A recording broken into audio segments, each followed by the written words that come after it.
Like we were saying backstage, that like, I don't know, that for me, the passion of classic stories is, or classic cars is like the stories behind them and your childhood and the tinkering and all those sorts of things that we've heard so much all day. And are we going to lose that, do you think? I think people just shift on. I mean, it used to be, you know, the case you'd get your classic car out and, you know, fiddle with the carburetors or something like that. And actually, probably that, you know, that sort of type of behaviour's shifted to people kind of focusing on things like detailing. For example, just detailing and videoing and Instagram and stuff like that. So, you know, they still enjoy their cars, but because when you open the bonnet, there's not a lot to kind of fiddle with, they kind of have other ways to kind of express their interest. Yeah, so that, sorry, carrying on with that, but yeah, that sort of nitty-gritty that we like doing is changing slightly. I think what happened is that we started confusing reliability for love.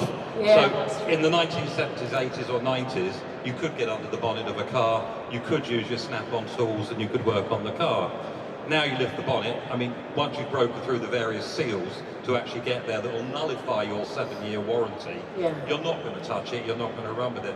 I'm reminded of a story that a friend of mine told me. He was a member of the Ferrari Owners Club, and they used to do a drive from Hyde Park Hotel down to Paris. And they'd set off at midnight, and off they'd drive.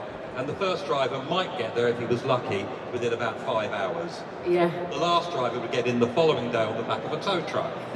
The same race was hosted just a little while, and of course they had loads to talk about at dinner. The same race was run recently with a bunch of cars, and they all set off from Hyde Park to relive this.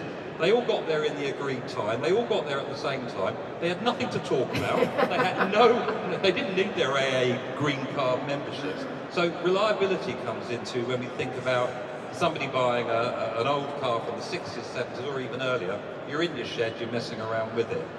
I think that generation is going to become a thing of the past. I think there is a certain diversity as well with the cars of the early 2000s, which you just don't get now with new cars. I mean, things like four-seater convertibles, where are they? Mass market coupes with V6 engines, where are they? You know, affordable off-roaders, with proper four drive systems, they just aren't out there now. So you know, and there seems to be this move at the moment towards, you know, particularly crossovers. So you just don't get that kind of diversity of really fun, affordable cars anymore to get people excited. Sorry, are you saying you don't get excited by a Kia Sportage? I get excited by the Vauxhall Mocha. That's right for travelling the dog around with, and that's about it.